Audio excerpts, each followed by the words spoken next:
Bueno, no, y tenemos que ir. Porque aparte ahí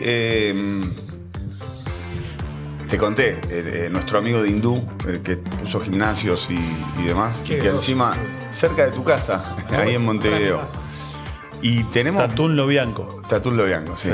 Y tenemos mucha gente, y Tommy empezó a explorar la agenda ahí de la agenda rugby uruguaya. Sí. Que creo que él estuvo hablando con gente que vos estás ahí también en contacto. Así que tenemos que ir y tenemos que explorar esto de las redes que vamos a hablar hoy. Igual hay una red acá que me viene envolviendo últimamente, que es una red del CASI. Red del CASI y Campero. Las últimas 2 veces que grabamos en este estudio fue con gente del CASI. Claro, vino Marta. La última vez fue con un medio Scrum, ahora es con un pilar. Vamos. Donde empieza el juego. ¿Qué te parece? ¿No? Sí. A mí me gusta mucho cuando vos contás la historia de tu infancia, la formación de tu familia, pero también me gusta lo que Esteban estuviste contando hoy, que hay algo que nos une ahí, que es la literatura, ¿no? Y me gustó lo que contaste, no voy a spoilear nada, pero ¿cómo es tu relación con la literatura? Bueno, los saludo, es un placer estar acá con ustedes. Para decírtelo de alguna forma, la lectura en general y la literatura, la ficción en particular, siempre cumplió un papel muy importante en mi vida, tuvo una presencia muy notable. A mí siempre me gusta contar que en mi casa, con esta paradoja, nunca nos decían qué teníamos que leer, pero siempre al lado de las camas había una biblioteca, siempre en el salón de estar había muchísimos libros, y si te quedabas un domingo medio aburrido, enojado porque no te llamaban a jugar a lo de algún amigo y demás, y revisabas, ibas a encontrar un cuento que estaba bueno, una primera novela para poder leer, y entonces esa lógica del libro como dispositivo, como herramienta para conectarte con la imaginación y demás, siempre ocupó un lugar muy muy fuerte, un lugar central. Y a mí me gusta contar, y lo charlábamos recién, que también como mecanismo de abstracción también me es muy válido, digamos, a la noche, cuando uno llega cansado del trabajo, de pensar en muchas cosas, la lectura como ejercicio, me parece que ayuda muchísimo. Y la literatura, la ficción, para ser más concreto, más específico, creo que también es un muy buen ejercicio de conexión, es un muy buen ejercicio de empatía, te permite entrenar y ponerte en los zapatos del otro permanentemente. Claro. Te invita a la diversidad, a conocer, digamos, historias, mundos muy diferentes al tuyo. Es como que te prepara para... Es una predisposición anímica para encontrarte con lo nuevo, con lo que te sorprenda. Esa sorpresa, no a la defensiva, sino que te haga disfrutar y descubrir. Creo que la literatura en eso es una puerta espectacular. Escuché que Hernán Casiari en vez de darle libros a su hijo, se los esconde. Entonces los pone en un mueble y los cierra con llave, como para generar curiosidad. Vos, obvio, lo que te lo esconden lo vas a ir a buscar, ¿viste? Entonces... Qué buena esa historia, no la sabía. Me hiciste acordar una cosa que no es TOC, pero pasa cerquita. A mí no me gusta acopiar libros, ¿no? Es decir, tengo como 2 ambientes de la casa. Tengo una biblioteca en el fondo, cerca del patio, que casi ni la muestro, en una habitación donde guardo las cosas que no uso. Y ahí tengo los libros. Y en el salón, en la habitación, no tengo nada. A mí, después de que leo un libro que me gusta regalarlo. ¿Pero el mismo libro o vas y compras otro? El mismo libro. No sé por qué, ya hace varios años tengo como la fantasía o qué, de que tiene que circular ese libro. Y que para mí es como destacar una amistad o una buena conversación, decir, bancamos un ratito, llegaste al fondo. Tengo algo te traigo algo que te va a gustar. Y algo después, que nos va a conectar relacionado con lo que vamos a hablar hoy.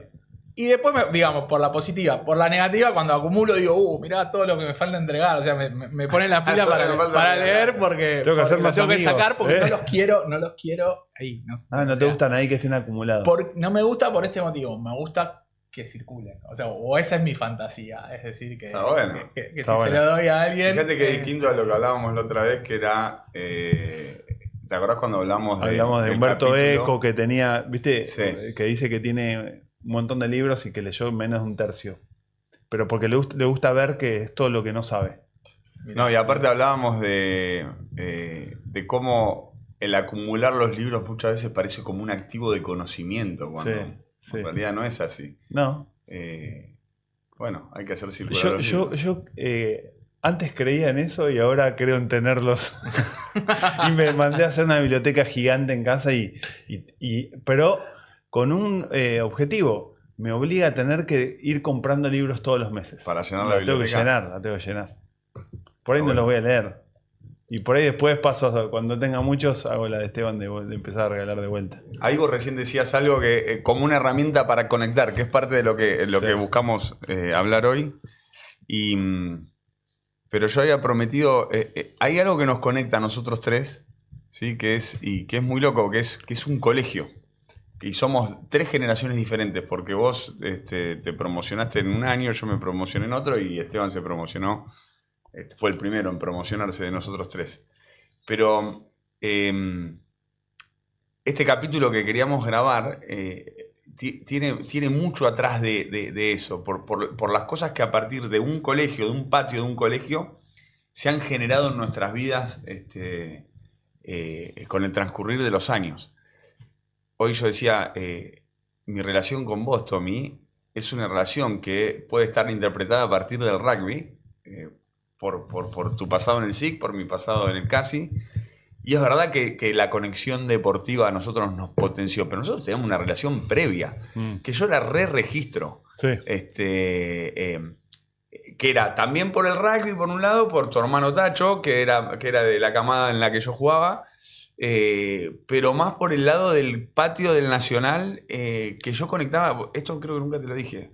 Te veía mucho en el CASI a vos cuando eras chico. No sé por qué ibas tanto al CASI. Porque iba a la Bardén en primaria y tenía mucho, que queda al lado del CASI, Ahí y está. pasaba mucho rato ahí con pibes del CASI. Y yo tengo el registro de verte en el Nacional y decía, pero yo sé que es del SIC, porque es el hermano de Tacho, pero está Era mucho, una espía. pero estaba mucho en el CASI y estaba siempre haciendo quilombo en el CASI y ahí dando vuelta con alguno. Bueno, y ahí atrás hay todo un... A mí me encanta, y con Esteban lo hablamos todo el tiempo, hay todo un entretejido que después te va haciendo como persona y va haciendo a tu vida, va haciendo a tu historia, va haciendo a tu ecosistema como algo muchísimo más grande que vos. Y creo mucho en la fuerza que eso te da, como un mundo de posibilidades. Y ahora cuando lo exploremos, no va a ser esto una exploración solo de posibilidades de negocio, de esto y del otro, sino de posibilidades de crecimiento, de una mejor versión constante a partir del relacionamiento, a partir de las relaciones humanas, a partir de las redes humanas, y a partir de la capacidad que tenemos de conectarnos con otros iguales, diferentes, distintos, y que para mí es un tema trascendental en este momento. No solo estamos atravesados nosotros en Team Wins en este momento porque lo estamos hablando todo el tiempo, pero también acá quizás me traiciona mi edad, pero digo porque creo que hay veces que lo siento en amenaza. ¿Qué ¿sí? cosa? La capacidad de interconectarnos, de relacionarnos, de verdad, y de expandir nuestras redes. de manera analógica, Sí, digamos. Sí, y es una percepción. Y eso lo discuto mucho con Esteban, y Esteban está ahí en pleno desarrollo de un libro que está buenísimo. Yo, tuve la ventaja de leer su borrador, y va a estar buenísimo. Entonces, sobre eso quiero explorar, y yo creo que Esteban es un especialista. Él, para mí, es un referente en su capacidad de desarrollar redes. Yo creo que aprendí mucho de él, aprendí mucho en mi casa de eso. Ahora vamos a repasar anécdotas y demás, pero que tiene que ver como una usina de conexión de redes, de personajes. Para nosotros han sido personajes que después en el transcurso de la vida hemos tenido, o yo por lo menos he tenido la capacidad de mantenerlas. Y que yo creo que me han potenciado y me siguen potenciando. Pero es el Nacional lo que nos une. ¿Vos tenés recuerdos del Nacional de verme a mí o no? Sí, de hecho cuando lo decías, yo supe después que eras del Casi, no antes de conocerte. Te conocí, Antes era un rolinga de me caíste del bien, gimnasio. eras medio rolinga, yo también estaba ahí explorando por ese lugar y ahí conectamos. Y después también me di cuenta que eras amigo de algunos amigos. Y terminamos tocando blues en un tercer tiempo, casi sí, los dos jugando en primera. Puede ¿te ser, acordás? sí. Eso pasó. No sé cómo, cómo se dio esa conexión también con la música, probablemente. Sí. Y yo en realidad les quería preguntar algo más atrás que Chaqueto habla mucho, que es que vos creciste mirando a tus hermanos y como queriendo ser parte del mundo de ellos, que eso me parece re interesante. ¿Cómo era ese mundo, primero? Yo ahí gané una batalla que fue clave, estratégica, que Juan era hincha de River y yo le rogué, le pedí por favor que me dé una oportunidad, tenía 5 años, yo soy fanático de Independiente, y le dije, yo te voy a llevar una vez a la cancha y vos después elegís. Y la verdad que lo produje muy bien. Fue contra Boca en el medio de la hinchada. Hacía mucho calor, se me insoló, le compré una Coca-Cola para que llegue vivo en el entretiempo. Y bueno, y ahora tiene este problema de ser tan fanático. Tan fanático de ahí, esa Coca-Cola, ¿te la acordás? La doble visera, sí. Así que yo le digo, fría. te salvé la vida. Entonces. Estaba tan tenso el partido que me puso la Coca-Cola. Yo era chiquito, me puso la cola, me dejó sentado y se fue arriba de vuelta porque estaba jugando el segundo tiempo. No, siempre tuvimos, digamos, una relación muy afín, muy cercana. Imagino que yo también me pasó lo mismo con Agustín, con mi hermano más grande y demás, pero volviendo. Que también es músico. Que también es músico. Y volviendo al punto del Nacional, digamos, para seguir un hilo, yo sin apelar a la melancolía, ¿no? Porque los espacios de socialización van cambiando, yo, sin emitir juicio de valor incluso, de decir que el otro era mejor. Pero sí hay algo que tiene que ver con nuestra historia, tiene que ver con cómo nos hacemos y pensamos, y que creo que estuvo bueno.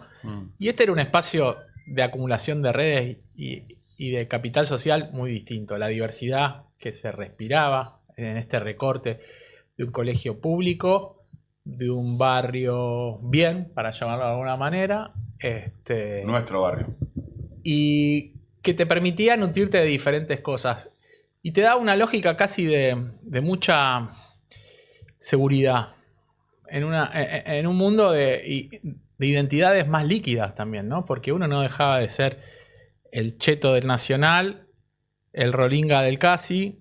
O sea, siempre se movía en puntos de intersección que no reflejaban exhaustivamente ninguno de estos arquetipos que no sirven para nada. Y el Nacional era un muy buen ejercicio de tolerancia en ese sentido. Era donde te hacías amigos de los chicos. Nosotros teníamos un equipazo de rugby en el Nacional que jugábamos en los torneos de la Nación, que era muy gracioso porque no teníamos entrenador. El entrenador era un profesor de gimnasia de vóley. Era autogestivo. Que le daba fiaca ir a los torneos. Me acuerdo una vez me suspendieron, tenía que ir a declarar a la UAR. Todavía no estaba en la curva y me dejó plantado, el tipo no vino. Tenía que jugar para el Casi. Y tenía que jugar para el Casi, estaba suspendido, en el Casi me querían matar. Y ahí nos encontrábamos con diferentes clubes y demás. Pero para mí también era, me acuerdo con estas mezclas, ¿no? Con Pedro, otro gran amigo del Casi y del Nacional. Pedro tenía una amiga que la hermana ya tenía registro y íbamos a Cemento a ver a Memphis y a ver a las pelotas y teníamos asegurada la vuelta en el auto. Esa red te la daba el Nacional también, claro, ¿no? Con esa hibridación casi nacional, claro, que te hacía como identidades mucho más líquidas en ese sentido, ¿no? Y te daba mucha seguridad. Para mí el recuerdo del Nacional es eso, y como está bien que lo traiga Juan porque es un buen ejercicio donde creo yo que me aportó para encarar la vida con eso, con más amabilidad, más tolerancia, que creo que hoy no debe haber gesto de más rebeldía que eso, ¿no? Que la escucha, sí, activa, que la tolerancia y ser amable.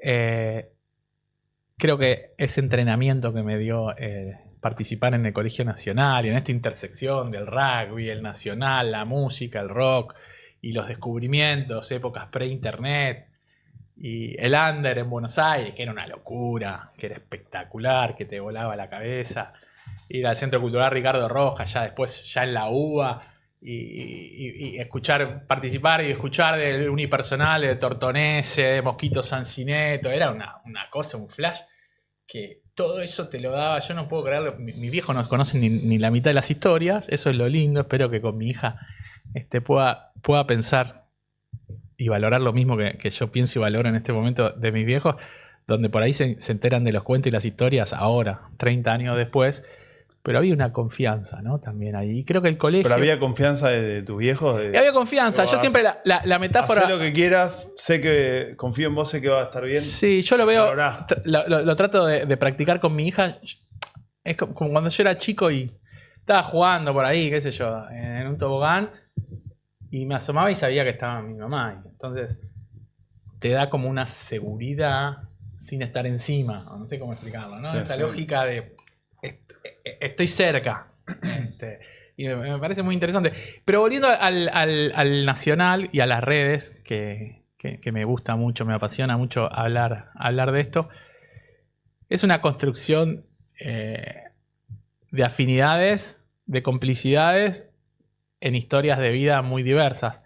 Después por otro derrotero, la realidad propia de la Argentina, el avance o la mutación del mundo desde la globalización y tal, hace que los espacios de socialización sean otros, que los comportamientos sean otros, que incluso la fragmentación social sea más complicada y demás. Yo no sé si esto sigue siendo así, pero en lo que tiene que ver con mi historia personal, nuestra historia personal, que los escucho a ustedes, creo que fue muy importante. Pero ¿no pensás que como que ahora hay más posibilidades de conexión? Porque añoramos ese pasado y nosotros hablamos del nacional.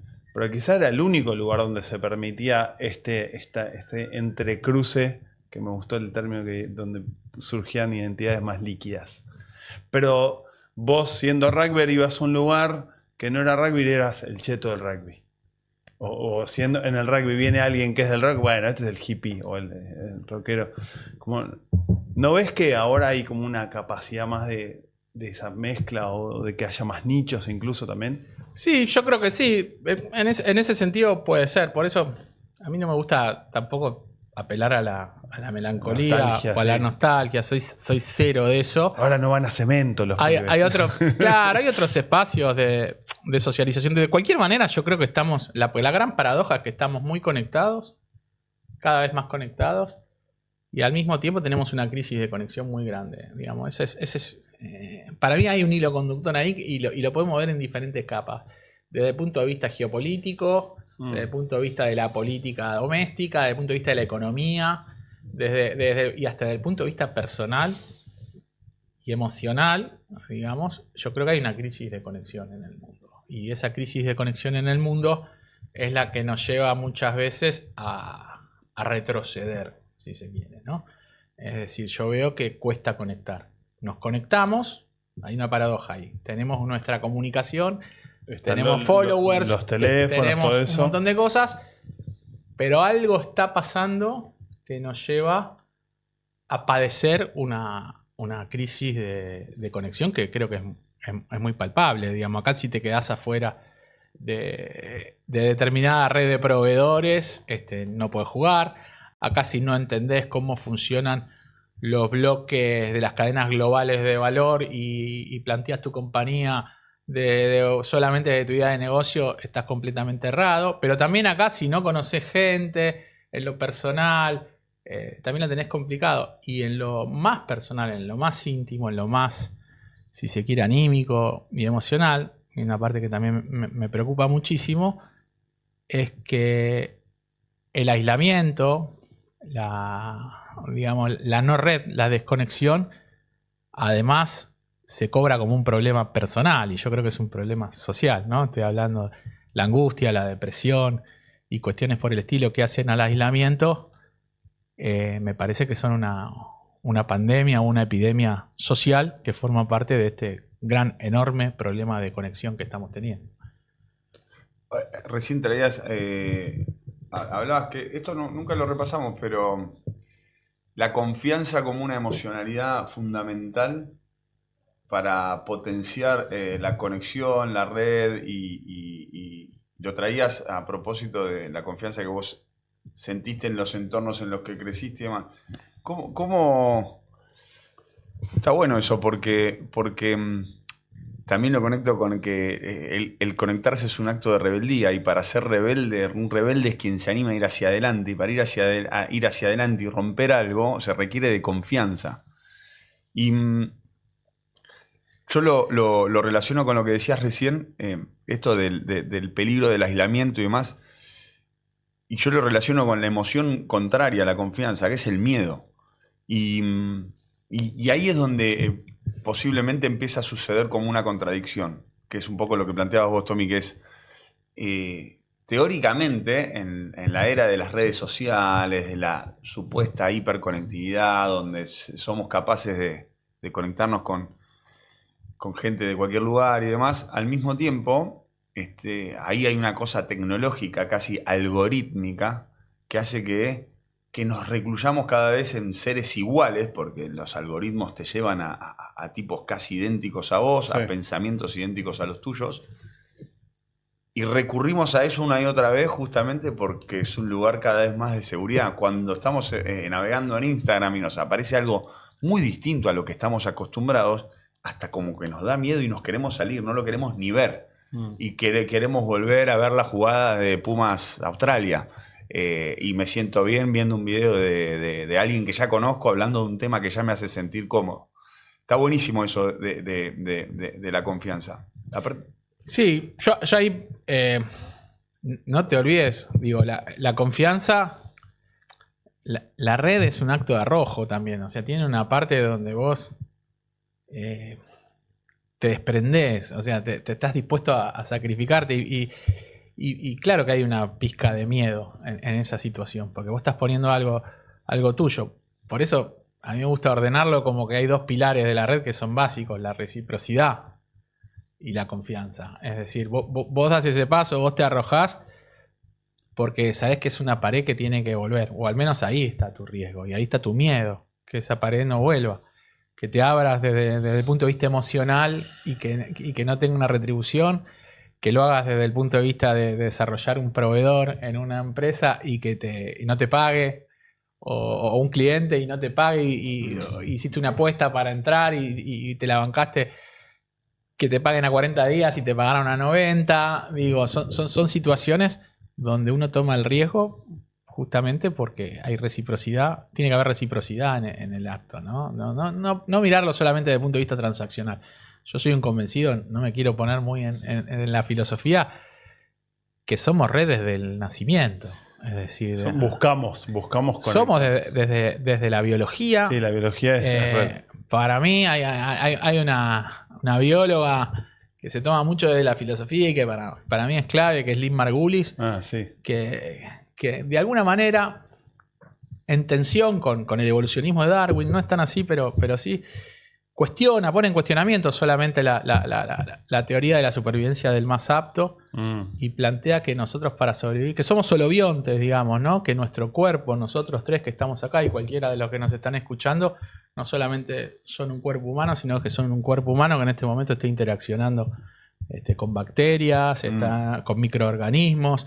Es decir, nosotros somos red desde el propio nacimiento, no solo desde una cuestión social. Y que además está conversando con todo el pasado que te antecede, de tus padres, tus abuelos, todas las generaciones anteriores.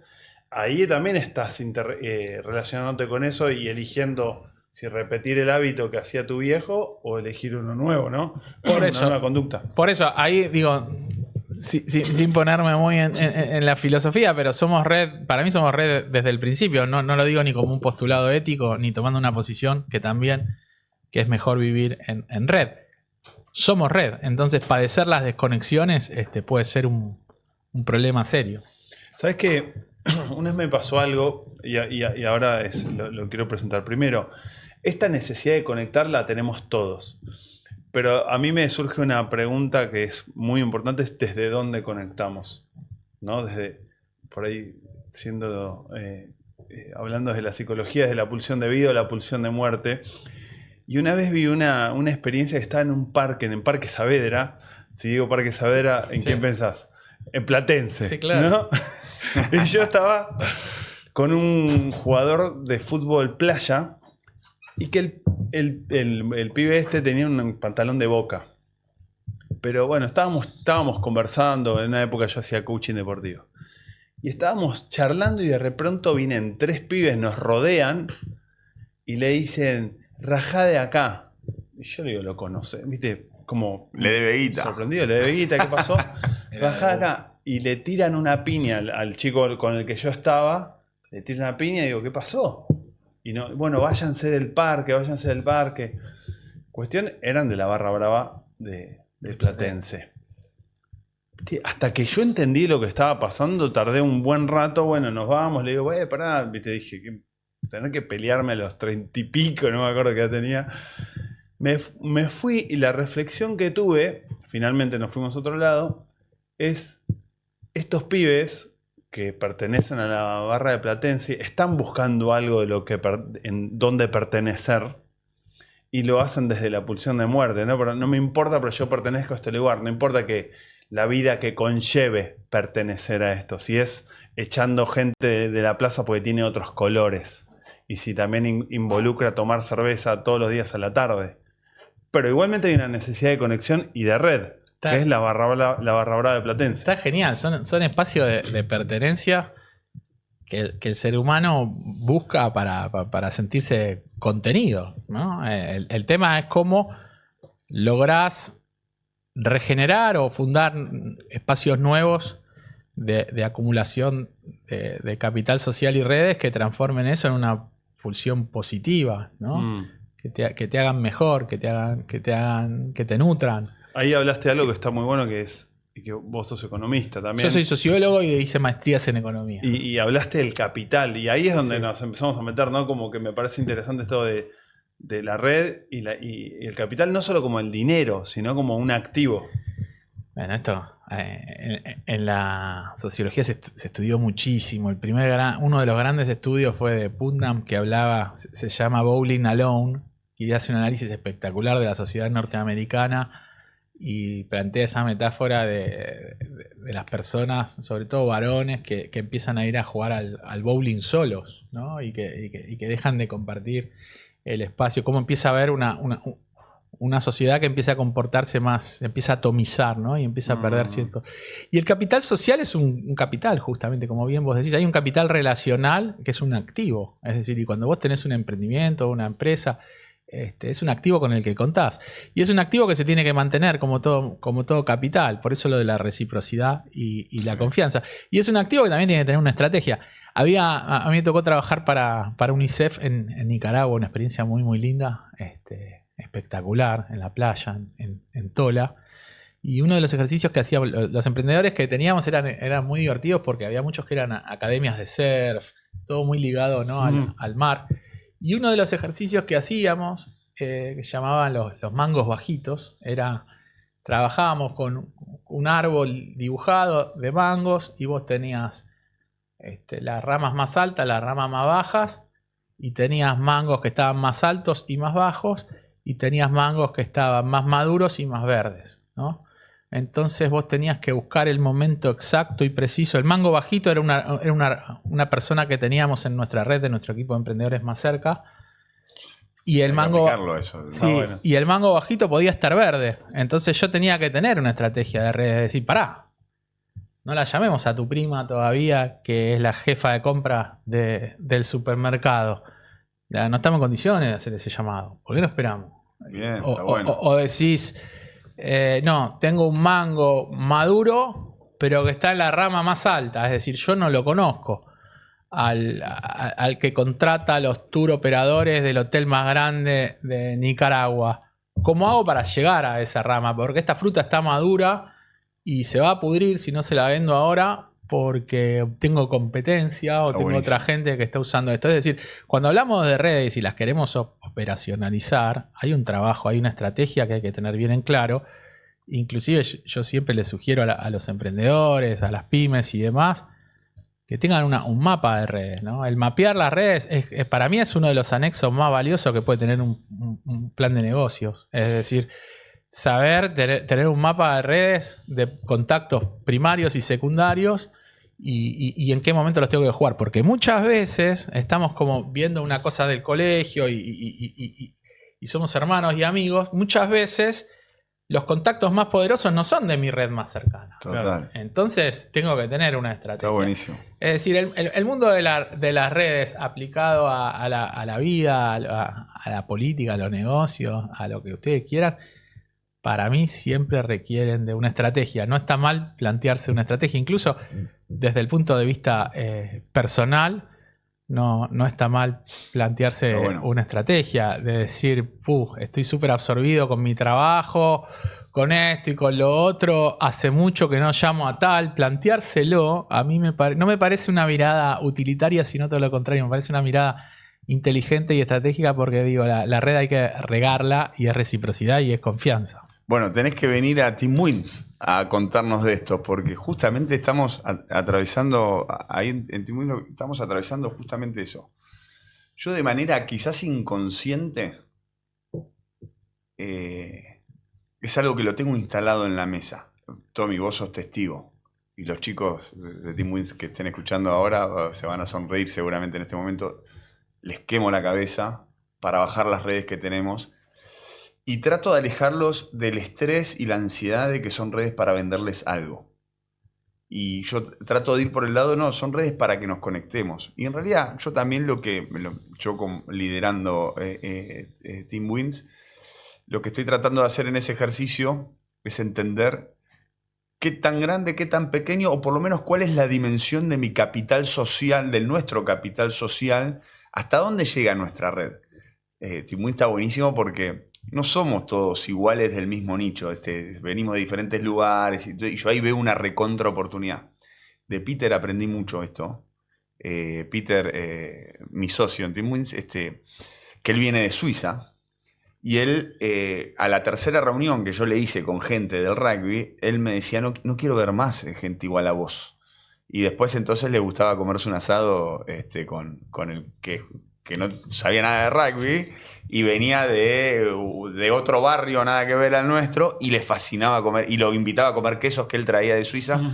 Peter muy inteligente en eso. Pero volviendo al caso y a la estrategia, nosotros justamente hoy estamos trabajando en eso, estamos llevando a un sistema Notion, estamos llevando este mapa, yo le llamo mapa, sí. y le llamo funnel para ver cómo...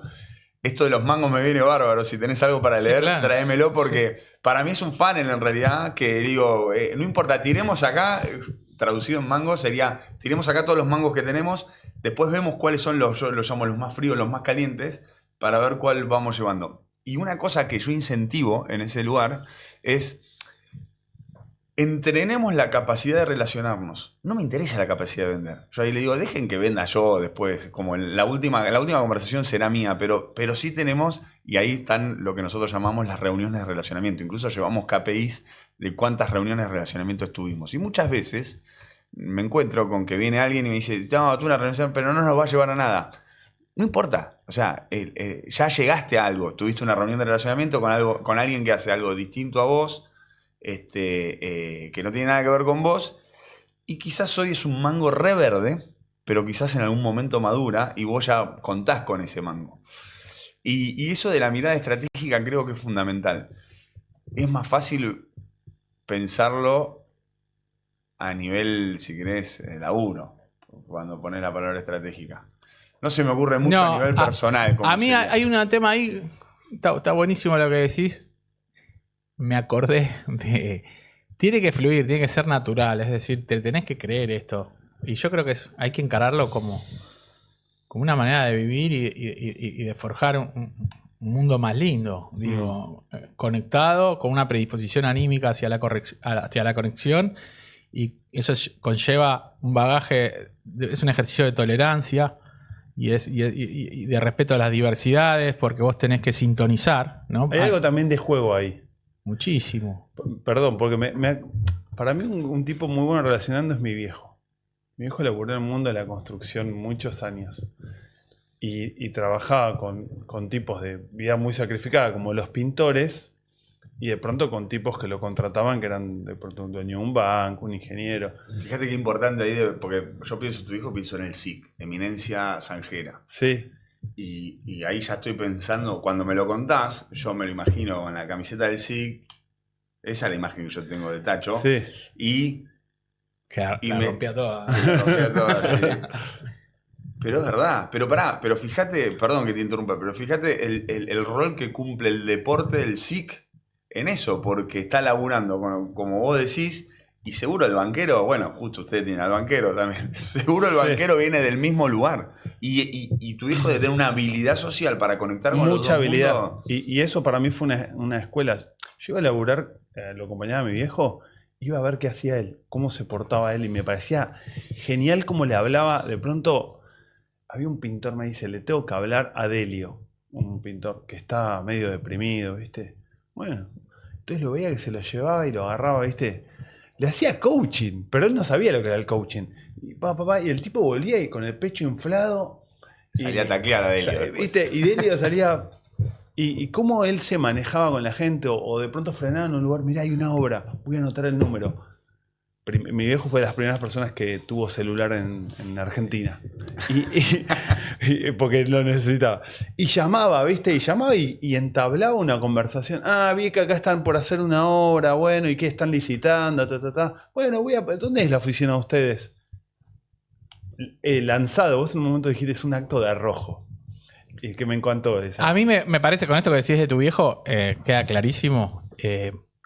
Tenés que estar convencido. Hay un bagaje atrás de eso, ¿no? El participar siempre en espacios colectivos y co-crear y construir. Digo, un club también es eso. Sí. Y cuando vos lo dejás solo en la planilla de KPIs y demás, y no hay un convencimiento personal, se nota mucho. ¿Viste? ¿Vieron cuando te escriben en LinkedIn o en lo que fuera? Te das cuenta muy rápido que es un ejercicio, que el mail que te mandó tal persona es Sí. el número 15 de 20 que tiene que mandar los jueves a la tarde, Claro. y queda como muy evidente, Sí, ¿no? Entonces, sí. si vos... Como muy forzado de.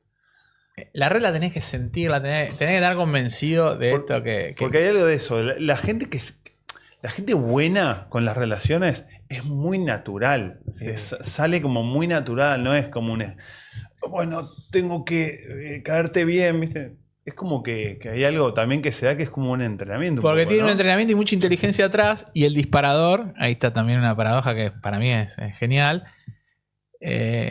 más, si se quiere, no naif, pero sí más orgánico, de que están convencidos que la vida con más gente es más linda, Sí, y la construcción sí. colectiva es más linda, está Mucho más más buena. linda, sí. Entonces, desde esa definición, si quieren, ingenua, hay una inteligencia, hay una estrategia y hay un convencimiento de que hay que armar redes, y por eso no digo alerta, pero las luces altas y las ganas de tener estrategia para que no ocurra cuando hay una crisis de conexión. Y yo, además, yo creo que aparte es necesario porque nos expande. La inteligencia y el desarrollo no viene únicamente por el estudio sino por la capacidad de tener conversaciones diferentes con gente distinta, con gente diferente. Entonces, para mí es hasta la condición humana para el crecimiento. Vos podés aprender muchísimo a partir de conexiones, de redes poderosas, amplias y diversas. Entonces, para mí es una recontra condición. Y a mí me gusta pensarlo, que la capacidad de conectar con otros como un puente hacia una mejor versión es una destreza. Y como toda destreza, y nosotros lo sabemos porque trabajamos con destrezas deportivas, con destrezas emocionales del coaching y demás, es una destreza que se puede entrenar, se recontra puede entrenar. Cuando yo contaba la anécdota de recién de que en Timú yo quiero contar las cantidades de reuniones de relacionamiento que estamos teniendo, en realidad lo que estoy haciendo es lo mismo que hago con Fermín en M9, contando cuántos tacles meten. Y no tienen su mejor versión del tacle, como no estamos teniendo nuestras mejores versiones de reuniones de relacionamiento. Pero eso repetida veces, como toda destreza, se llega a una recontra mejor versión. Y es verdad que, al igual que las destrezas, y pensarlo en términos deportivos, uno viene con cosas más innatas, ¿viste? Cuando se dice, no, este le pega con las dos piernas, desde que es así de chiquitito. Bueno, tuvo la suerte. Ahora, no, pero se entrenan. Yo les digo potencias conectoras, sí. Hay un catálogo. Es Messi pateando tiros libres. Messi patea tiros libres hoy porque lo practicó, no porque le pegaba bien desde chiquito, lo practicó N veces. Bueno, esa destreza del relacionamiento es recontra entrenable y como cualquier destreza, está buenísimo con tus entornos, tus equipos o con quien quiera sacar una mejor versión de ahí, convencer y empujar a que lo practique, porque es mejorable. La línea de mejora es constante. Nada, 100%. Y tiene mucho que ver con ahora que nos pusimos en modo rugby, a mí tiene mucho que ver con el trabajo en equipo también. Y con la conexión emocional, corporal. A mí hay una metáfora que no tenía nada que ver y estaba escribiendo de esto y se me vino un día y dije, tiene que ver un montón.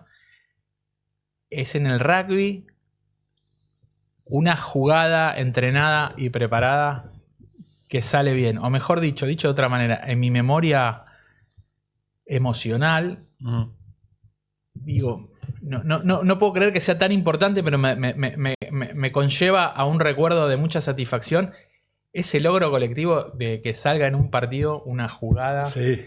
Esa coreografía. El try de primera fase. Esa coreografía que se parece más a unos bailarines, ¿no? A un cuerpo de baile.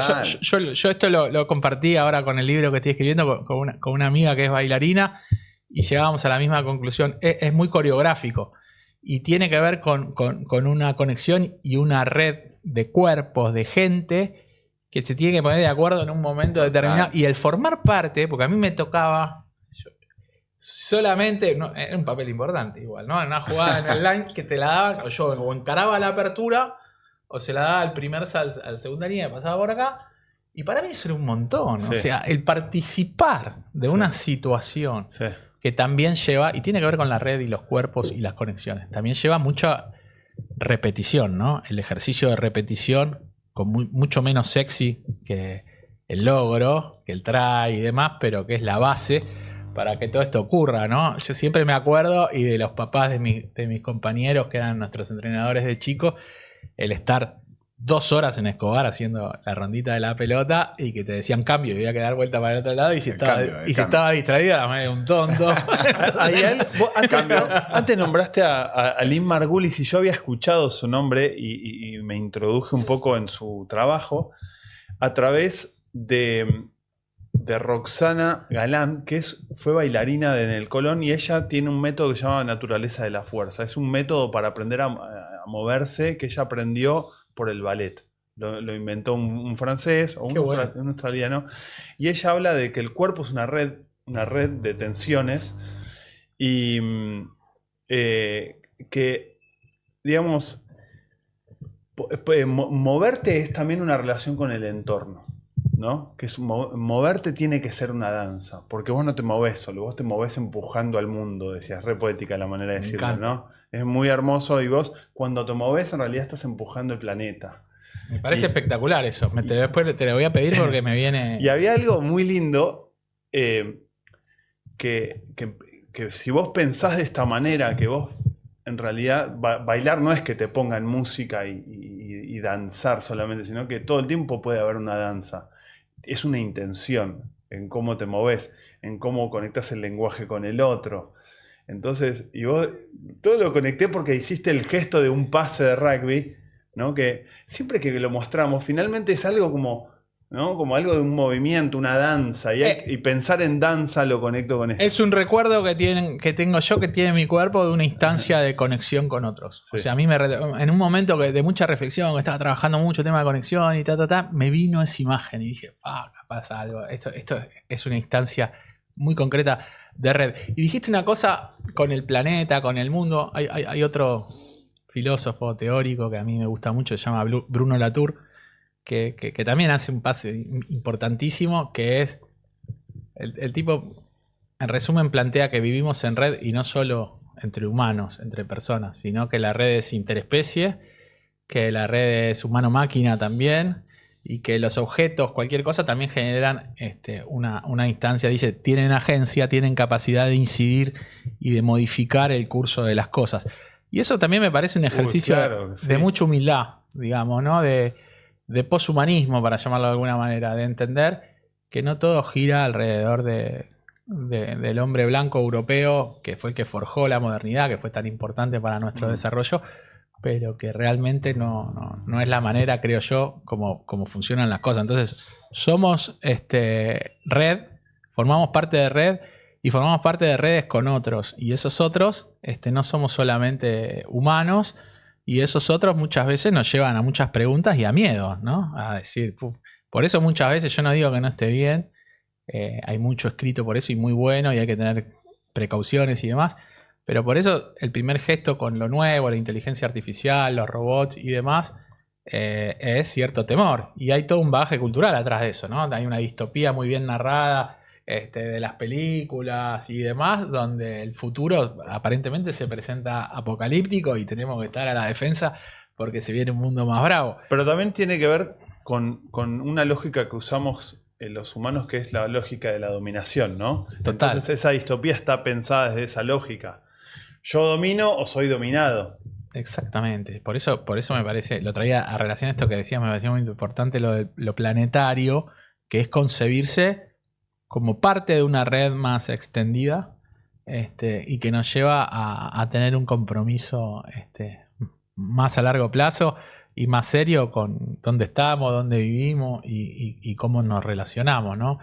El ser red para mí es una situación que es así, somos red, y qué hagamos con ella, y sigo pensando en la reciprocidad y en la confianza, es lo que nos va a permitir crear futuros más lindos o futuros más complejos, pero es asumiendo que tiene que haber reciprocidad y confianza con la red que tengo, y la red extendida no es solamente entre personas. Ahí hablaban de la relación con los objetos y pienso también en la relación con los espacios. Nosotros somos parte hoy de un coworking, que para mí es un invento espectacular, que hay veces en el que no creo, y esto ellos me escuchan mucho, hay veces quejarme, che, acá no pasa nada, venimos al pedo, ¿no? Y otras veces sí se potencia. Ahora justo venimos de una semana donde se ha potenciado, donde realmente materialicé valió la pena ese lugar en común que tuve con una persona de otra empresa con quien ya empecé a conectar, empecé a tener conversaciones, y hay una oportunidad que estamos entre los dos. Yo pasé a ser una posibilidad para él y él pasó a ser una posibilidad para mí. Y ahí es la relación también con el espacio. Y cómo el espacio es un condicionante en eso también. Y el otro día escuchaba una nota, y lamentablemente no me acuerdo el nombre de la chica que daba la nota, creo que en el canal de Infobae, muy piola. Lamento mucho, lo vamos a escribir, anotemos, ¿no? Así lo escribimos después en la descripción del capítulo, pero hablaba desde otro ángulo, hablaba de la urbanización en Argentina, cómo fue evolucionando la urbanización, y lo encaraba de un lado de la falta de políticas de urbanización, de que nuestras ciudades están mal pensadas, las urbanizaciones modernas están mal pensadas. A mí me conectó directamente con los barrios cerrados, en las periferias de Buenos Aires y demás, y cómo... Y con esta mirada de las redes, y con esta mirada que yo lo pienso todo el tiempo de cómo hacer para integrarnos cada vez más, cómo eso atenta contra todo esto que nosotros estamos contando como una necesidad, como una posibilidad para expandirnos y demás. Pero te lo hace pensar en esa nota desde un lugar de que es una consecuencia indeseada, porque nadie desea. La gente está buscando seguridad para encerrarse entre cuatro paredes y está desechando algo de manera inconsciente, que es la capacidad de conectarse con otros y demás. Y la falta de pensarlo a eso, de pensar, bueno, cómo son los entornos y los espacios en los que queremos vivir para potenciar esto. No están pensados, así como pensamos el coworking, para conectarnos, nos vamos después a un lugar a encerrarnos y no pensamos en lo que es el resto de la vida. En las consecuencias. Mirá, ahí está buenísimo, porque ¿vieron cuando jugás? Decís, si no hubiera estudiado tal cosa, ¿qué hubieras estudiado? A mí, nunca trabajé de sociólogo, porque siempre creo que hubiera estudiado de nuevo sociología, pero me encanta la arquitectura y el diseño industrial, ¿no? Me parecen como dos herramientas para entender todo lo que está pasando, no solo como oficio, sino como mindset. Y esto que decís vos no dejan de ser espacios de acumulación de capital social. Desde Silicon Valley, que es digamos, la meca del cuento de que Hewlett y Packard se conocieron estudiando y fueron aquí a un garage y armaron la primera impresora, que es todo cierto, hasta hay un arquitecto espectacular que el otro día estuve en Bolivia y conocí mejor su obra, que es Mamani de apellido, que arma lo que se llama los cholets, de las cholas y los cholets, y los cholos, que son unos edificios espectaculares, muy coloridos, con la estética aymara y demás, pero que tienen la lógica de tener como en las plantas bajas como una especie de galerías que son espacios de encuentro. Son construcciones circulares, muy bonitas, pero que están pensadas para que haya encuentros y para que la gente se lo apropie y lo tome como espacio de pertenencia. Desde eso hasta Silicon Valley, pasando ahí un libro muy bueno que se llama Palacios del Pueblo, que Klinenberg se llama el sociólogo norteamericano que lo escribió, que hace un análisis de las bibliotecas populares, de cómo juegan un papel destacadísimo en todo el mundo, generando esto, ¿no? Son espacios donde no solamente hay libros, sino donde hay charlas, donde me pasan cosas. Pasan cosas permanentemente. Cuando vos viajás a Medellín, lo primero que te impacta de cómo salieron del gran problema de narco y demás fue la creación de los parques bibliotecas, justamente en los barrios más fuertes de... Eso es una urbanización pensada. De Medellín. Medellín tenía un gran problema en el Morro, que era que la gente que vivía en el Morro y tenía que bajar a trabajar, los narcos le cobraban peaje o le impedían el paso, y el ayuntamiento, digamos, el gobierno de Medellín tomó dos decisiones que creo que fueron estratégicas desde el punto de vista urbanístico. Uno fue la creación del parque biblioteca, que fue un punto de decir que la gente, ante el miedo a la inseguridad y demás, se anime y se acerque y esté en este lugar donde siempre pasan cosas, como vos decís. Y otro fue el teleférico. Tiraron por arriba la conexión de transporte y eso hackeó, digamos, a las mafias que impedían el paso terrestre. Entonces, todo lo que tiene que ver con la acumulación de capital social, ya sea en el pico de la pirámide, que es Silicon Valley, el emprendimiento, el coworking y demás, como cualquier espacio de socialización comunitaria, me parece que juegan un papel clave, fundamental. Tenés obviamente los problemas de seguridad, ¿no? Las cosas no pasan porque sí. Nuestras ciudades van mutando a diferentes modelos por un montón de cosas. Para mí es un indicador de bienestar. Después de haber vivido 12 años en España, en Madrid, yo creo que lo que más extraño, de las cosas que más extraño de España y de Madrid, son esos puntos de encuentro o esa mirada, ¿no? De decir, por más que no los use, pero saber, yo voy todos los años, hace 2 años vivo en Montevideo y con mi hija vamos a visitar a las amigas de la plaza. Digo, y no es muy distinto a como era cuando yo era chico. Tampoco es muy distinto a Montevideo. No sé si es lo mismo acá, ya digo, pero para mí es un indicador de bienestar, la posibilidad de poder seguir compartiendo espacios de acumulación y capital social. Lo he dicho de otra manera. Si las condiciones no están dadas de la mejor manera, yo creo que hay que forjar, hay que empujar desde diferentes estrategias a generar esos puntos de acumulación de capital social y redes, de conexiones. Creo que es una inversión desde el punto de vista de la política pública, desde el punto de vista comunitario, de los clubes, de las bibliotecas. Para mí todo eso es todo ganancia. Y sin apelar a la melancolía, seguramente irán mutando. Porque tampoco hay que demonizar la tecnología. Pueden ser hasta espacios de esports, si quieren, sí, de gaming, ¿no? Sí. Del tan denostado gaming muchas veces. Digo, el punto de encuentro, el poder estar, el poder socializar, no solo presencial también, sino en todas las diferentes capas que va teniendo, a mí me parece que es importante. ¿Qué pensás en ese sentido de Buenos Aires? ¿No ves que es un lugar donde suceden muchas de esas cosas? Nosotros nos conocemos no solo del rugby, por ejemplo, también del mundo de la literatura. Y hay un montón de cosas que pasan ahí que yo he descubierto y que encuentro mundos parecidos, que las veo en la ciudad de Buenos Aires. No puedo decir del resto del país, pero Buenos Aires es un montón. Buenos Aires es espectacular. Y a mí me encanta disfrutarla acá. No digo como turista, pero hacerle guerrilla ahora que estoy en Montevideo y venir porque, con lo que decís vos, veo un programa de algo lindo que va a pasar, una exposición, una muestra. Estoy muy copado hace ya muchos años con el arte contemporáneo. Acá no termina nunca, no te la terminás nunca. Buenos Aires siempre hay una muestra para ver y demás. Y en eso es increíble. Y sí, es verdad, hay una pulsión, la gente se sigue encontrando y sigue compartiendo y sigue co-creando. Y eso me parece que le da mucha identidad. Está bien lo que decís. Eso es muy de Buenos Aires. Eso es muy de Buenos Aires. Pasa que Buenos Aires es una ciudad... hecha con redes, ¿no? hecha con redes, pero como toda ciudad, pero a nivel Latinoamérica, para mí, es una ciudad muy evolucionada en eso, no se quedó. Pasa que vos salís de Buenos Aires y haces 2 kilómetros más y eso se apaga, pero va de 1000 a 0. Cruzás la General Paz y ya empieza la convivencia entre el barrio cerrado y el barrio abierto. Empieza... no es que deja de suceder el funcionamiento de la red, pero empieza a funcionar redes dentro de marcos muy rígidos. Pensalo en un club. No es que los que van a un club no se reconozcan y más, se reconocen, pero se reconocen siempre entre los mismos y cuando salen de ahí se desconocen del otro, como ese de Platense, que decías recién, acá vino un distinto con una insignia de otro barrio. Entonces, ahí yo creo que hay una situación quizás natural del ser humano que queremos resolver. El otro día en casa hablábamos, y acá entra en juego nuestra hermana también, Maggie. Hablábamos con Maggie y su marido Gonzalo, y me dijo algo que a mí me dejó recontra pensando, y que tiene que ver con esto.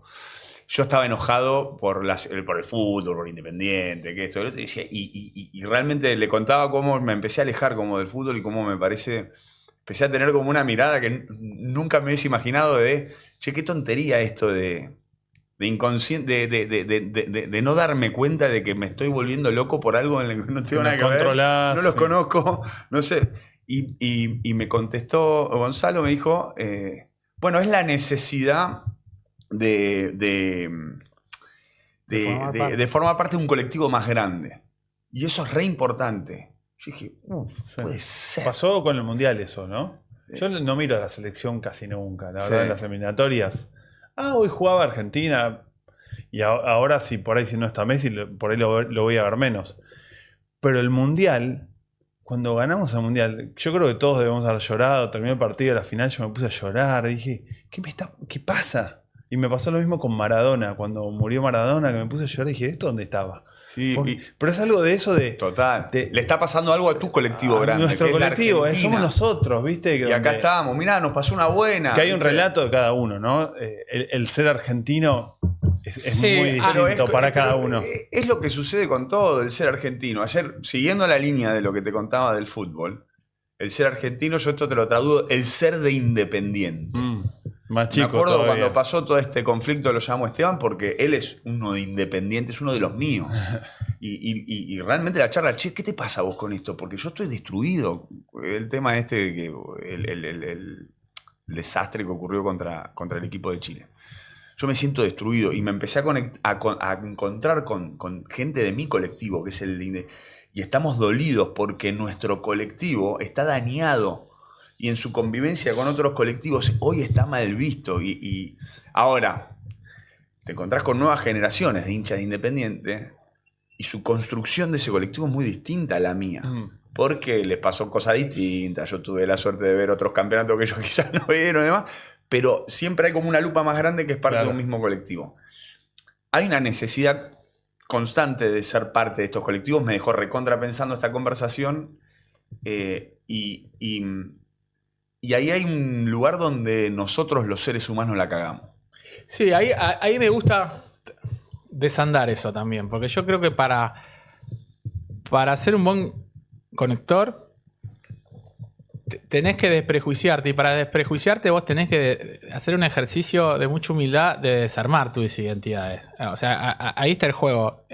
Es necesario formar parte de un colectivo y al mismo tiempo, creo yo, tenés que tener la capacidad de desarmarte de eso, salir, de sacarte de las corazas y de compartir. A mí hay una figura que me encanta, hay un libro que se lo recomiendo que es espectacular, un cuelgue hermoso, de un escritor uruguayo que se llama Ramiro Sanchís, que escribió un libro que se llama David Bowie y el poshumanismo sónico, y agarra la figura de Bowie y toda la carrera musical de David Bowie para cuestionar los postulados de la modernidad, del humanismo, de blanco-negro, las dicotomías hombre-mujer, todo como está seteado el mindset de la modernidad, y lo hace desde la figura de un músico que tenía una narrativa muy peculiar, que inventaba personajes para sacar sus discos. Primero en la época de Ziggy Stardust, él inventaba personajes que no existían, que eran de ficción, para componer, y eso en realidad era un juego de ir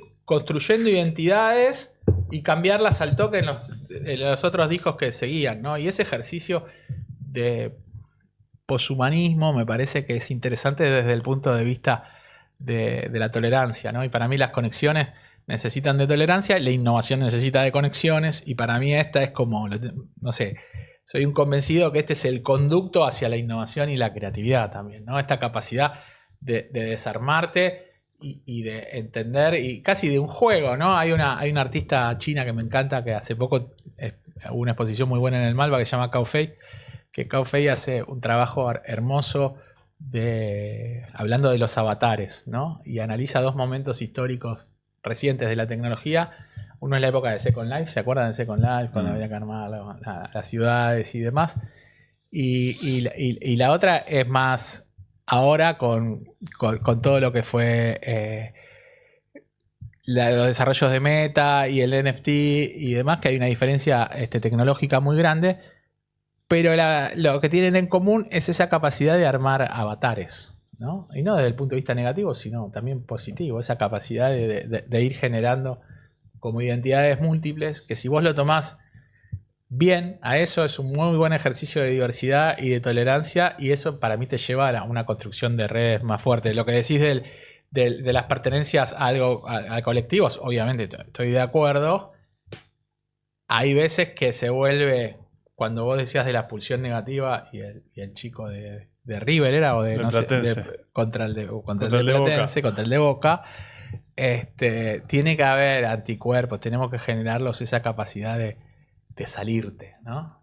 Vos hablabas de antes dijiste dos palabras que me gustaron mucho, como que haya más conectores, y dijiste potencias, relacionaste como una potencias conectoras. Para mí las potencias conectoras son como, sí, para mí hay un paquete de habilidades, de competencias, de actitudes y aptitudes que tienen que ver con el armado de redes, con ser conector hoy, en un momento del mundo muy particular. Vuelvo a insistir, son habilidades que no solo son personales, sino que también son personales, pero aplicadas a situaciones sociales e incluso políticas. Estamos viviendo un momento en el mundo muy particular donde perdimos la escucha, donde el razonamiento, la argumentación es un detalle, no es lo más importante. Estamos viviendo el mundo de las fake news, estamos viviendo una pantalla completamente nueva que creo que tiene sentido que la abordemos, no queriendo emular lo que ya pasó, pero sí de una manera más positiva, ¿no? De decir, bueno, ¿qué vamos a hacer con todo esto para no caer en sesgos, para no caer en desigualdades, para no caer en injusticias, ¿no? Y ahí me parece que sí, que hay un montón de herramientas y habilidades que se pueden entrenar, como decía Juan hace un ratito, y que tiene sentido por lo menos proponérsela. Y siempre estas habilidades no son codificadas por la educación formal, pasa con todas las competencias, con el trabajo en equipo, con el liderazgo. ¿Vos decís que no se pueden educar? Yo creo que sí. ¿Puede haber lugares que la eduquen? No están codificadas en manuales en la educación formal, pero yo creo que se pueden entrenar y tenés que generar los espacios donde esto se entrene. Yo soy un convencido de eso. Se pueden entrenar, y en el caso concreto para mí de las potencias conectoras, a diferencia de otras habilidades que necesita un emprendedor, por ejemplo, esta requiere también de un análisis y un compromiso, si se quiere, más sociopolítico. Es decir, no solo llevan a cómo tengo que funcionar yo como persona, sino también cómo tengo que funcionar yo como persona ante el entorno en el que estoy, ¿no? Que es mucho más que una visión transaccional o utilitaria, sino que también es de mucho compromiso con lo que está pasando, ¿no? Y ahí vuelvo a meter la tecnología, y seguramente vamos a seguir hablando de la tecnología. Para mí es clave ahondar y desarrollar también una relación fructífera con la tecnología, ¿no? Ahí vos recién decías algo y me vuelvo a algo que es de lo que más me llevo de esta charla, que es la confianza como una condición fundamental. Porque cuando vos hablás de estos días o la era que transitamos donde lo que predomina es la fake news, donde el pensamiento más desarrollado es subestimado, donde en realidad, y sobre todo esto de la fake news y sobre todo esto de cómo están dados los entornos en donde nos relacionamos, todo en forma directa o indirecta atenta contra la confianza. Contra la confianza. Es como que me imagino que cada vez somos seres individuales más temerosos y más temerosos a conectarnos con lo distinto, y está posiblemente todo incentivado de manera sin querer. Mirá cómo ya hasta la urbanización atenta, la tecnología puede estar, la fake news están atentando, las corrientes de comportamiento que tenemos está atentando contra esa emoción fundamental que es la confianza. Y de vuelta a la confianza, y ahora lo conecto con algo más terrenal, con lo que hablábamos de Tim Muy. Che, dale, vamos, relacionamiento. Para yo forjar confianza, lo que le estoy diciendo es, lo único que quiero es que vayan y conversen con esa persona. No, pero no tienen guita, no importa, conversar, porque lo que estoy tratando de entrenar es la confianza como una emocionalidad fundamental. Y recién decían, es como cualquier emoción. La emoción sí que no se puede entrenar, pero sí se puede recrear espacios para incentivarla y para que suceda. Es como cuando vos, vos no porque entrenás chicos más grandes, pero yo los chicos más chicos que entreno, ellos vienen y se juntan entre colegios, ¿no? Entonces yo les hago el chiste, le digo, van a ver, se ponen entre los colegios y aparecen, los de los colegios de San Isidro, se ponen acá, hay uno que son como 15, otros son otros 10, todo, y después el mío está en uno de los colegios que no va nadie y se queda solito y se junta como el resto del mundo, ¿viste? Y aprovecho y los junto ahí y ahí los mezclo a todos. Y se lloran y me gritan, yo quiero ir con tal, de tal. Bueno, yo en realidad no le estoy haciendo un entrenamiento a la confianza o el entrenamiento a romper esa red de colegio. Le estoy incentivando el espacio. Se lo estoy provocando. No sé si hay manera en yo entrenarle esa confianza, pero lo que le estoy provocando a ese chico es que tenga confianza en interactuar a uno que no es el que ve todos los días de 8 de la mañana a 5 de la tarde, que no juega lo mismo juego que él, que le gustan otras cosas y que lo que tiene en común es el rugby en ese momento y que a partir de eso que tienen en común pueden construir un montón de cosas. Entonces, confianza y más que enseñarlo, garantizar el espacio para que suceda. Me gustó. Está buenísimo. Yo creo que una manera que funciona para que la gente se transforme en conectora es pensar en algo que vos mencionaste, que es el activo.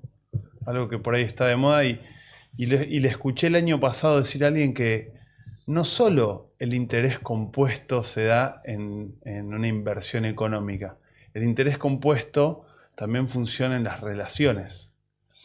Y a mí me hizo mucho sentido y ahí empecé a pensar mucho más en esto, en transformar redes que por lo menos divulguen lo que a mí me parece que está bueno para el mundo. Está buenísimo. Y eso, y ligando las dos cosas, tiene que ver con la autoconfianza. Yo creo que es una instancia superior. Cuando digo, ¿qué haces cuando vos incorporás esa confianza?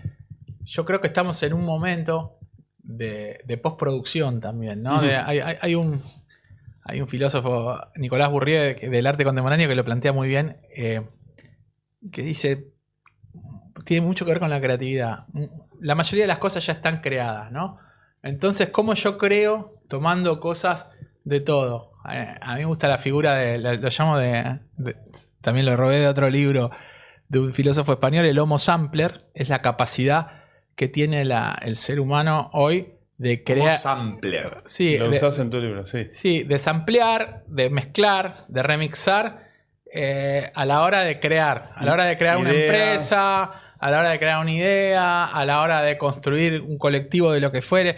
Entonces, eso vos lo vas a lograr después de haber pasado por esto que están diciendo ustedes dos, de esos escenarios de confianza, esos espacios de confianza. Como hoy todo es postproducir, como hoy todo es homosamplear, necesito ese espacio de autoconfianza. A mí me gusta muchísimo la música y siempre son metáforas espectaculares. Sí. Pero, por ejemplo, no sé, hay un músico español que me encanta, que es C. Tangana, que hace una cosa muy loca. El último disco se llama El Madrileño. Sí. Que no tocó más después. No tocó más. La semana pasada estuvo espectacular en una charla en Madrid con Simon Reynolds, que es un teórico espectacular también, que analiza la historia de la música reciente y demás. Pero en El Madrileño, el chabón hace, cuando lo escuchás, el disco es increíble, ¿no? Es una mezcla muy loca de música urbana, trap, rap y demás. Y algo de flamenco. Con folclores. Con folclores, claro. Y está el flamenco muy presente, el Niño José L, bueno, flamenquistas hoy muy, muy importantes. Y también músicos cubanos, músicos mexicanos, colombianos, Drexler, Calamaro. Y cuando le preguntan a Zetangana, dice, bueno, ¿por qué se llama El Madrileño? Y tiene una imagen muy, digamos, la tapa muy una pintura de Goya. Y la explicación es, este es mi Madrid, este es el Madrid de ahora, este es el Madrid vivo. Claro. Que es eso, es una peluquería dominicana de afrodescendientes en Lavapiés, donde los fines de semana es el lugar de socialización, es el Madrid de los andaluces que maman toda la... Y esa diversidad mezclada, para mí se resume espectacular en un tema de Zetangana, que no está en El Madrileño, sino que lo toca en el Tiny Desk, cuando tocan en vivo en el programa de televisión norteamericano, que están como en una gran mesa almorzando, sí. Muy costumbrista, está ahí Kiko Veneno, bueno, músicos que sí. de Tangana, la húngara cantando flamenco, y en un momento están cantando una canción que se llama Los Tontos, que vendría a ser como una copla flamenca. En un momento el tema cae y hay uno que está sentado ahí con unos anteojitos negros y se escucha una base de un sintetizador y lo mezcla con New Order. New Order. Every time I see. Y vos decís, ¡fuck! Mirá lo que es esto. Sí. Y entonces te lleva a. El folclore te lleva a un futuro que tampoco es tan futuro, porque en realidad son los 90. Y esa capacidad de remixar, digo, a mí me gusta como metáfora. Me recolgué, me fui por la rama porque me encanta la música. Buenísimo. Pero me gusta como metáfora de esta autoconfianza para la hora de generar redes, porque el pensar conectando es crear conectando, tiene que ver con la innovación y tiene que ver con la creatividad y tiene que ver con la innovación abierta y todos estos ejercicios que hoy ya están por suerte tan en boga. Si lo quieren ver desde el punto de vista de los negocios, los modelos de negocios, los ciclos de vida van cada vez más rápidos. Si fueran dos líneas de producción, esta va a los pedos, la de los modelos de negocio, y la de la universidad, las ideas, va despacito. Entonces, ¿cómo yo hago para estar a la altura de la velocidad de la otra? Tengo que abrir las puertas de los laboratorios de I+D e invitar a resolver, ¿no? Ahí nace la innovación abierta. Cuando hago los challenges de busco una respuesta a tal cosa, pongo premios y vienen emprendedores de todo el mundo y se presentan. Para hacer todo ese ejercicio, toda esa composición, tengo que asumir un papel de Homo Sampler. Tengo que tener mucha humildad para dejarme afectar. Es decir, tengo que tener mucha disposición, tengo que estar dispuesto, como dice Fabián Casas. Tengo que estar abierto a que me afecten, ¿no? A ser afectado. Y por eso es un ejercicio de tolerancia, es un ejercicio de autoconfianza. Yo tengo que estar muy seguro de lo que va a pasar ahí y es una herramienta espectacular para crear. Tenemos que ir cerrando. Sí, pero voy a agregar para el cierre, sí, que es la palabra que más estuvo en mi cabeza, no sé si les pasó a ustedes, que la dijimos al principio y que tiene mucho sentido con esto último que dijiste, es la rebeldía. Y aparte es una palabra que a mí siempre me conmueve. Si alguien dice que yo soy rebelde, me gusta ponerme ahí. Me encantó cómo me describiste que era un rolinga en el Nacional, porque yo estaba siendo rebelde en el Casi y en el Nacional yo trataba de ser lo más rugby posible. Y esos son gestos de rebeldía, todo el tiempo rebeldía. Y esto que acabas de contar, de irrumpir una canción con base de flamenco, muy tradicional española, en Madrid, con New Order y esa imagen que es increíble, es un acto de rebeldía en el medio de una pieza musical, es rebeldía pura. Eso, la verdad que tenés que ser rebelde de verdad para pensarlo, para hacerlo, y ni hablar para que quede bien, porque queda espectacular. O sea, ahí hay todo un círculo que... Y me encanta pensar la promoción de las redes y las conexiones en los días de hoy, que hoy transcurren como un acto de rebeldía.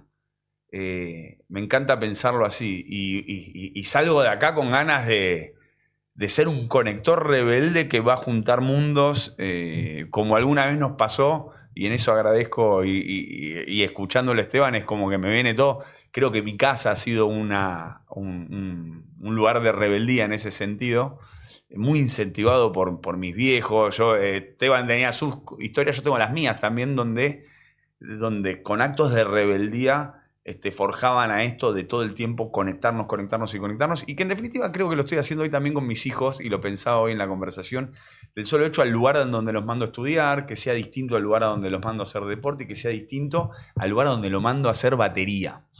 Y bueno, se ve que hay una rebeldía inconsciente ahí atrás. Entonces, bueno, gracias. Invíteme otro día, porque yo quería hablar de los robots también y de un montón de Tiene cosas. que haber una segunda. A mí me encanta el desafío, soy un entusiasta de la construcción de la autonomía relacional, ¿no? A entender esa... No es tensión, digamos, es como una retroalimentación. Estamos en un momento donde nos autoproducimos, podemos construir nuestra propia autonomía, nuestros propios avatares, y es mejor hacerlo de manera relacional y es más poderoso y va a salir mejor si lo hacemos en red. Está bueno. Bueno, gracias. Tremenda Gracias. charla, me encantó. Bueno. Muy Gracias. bien. Bueno, estuvo bueno.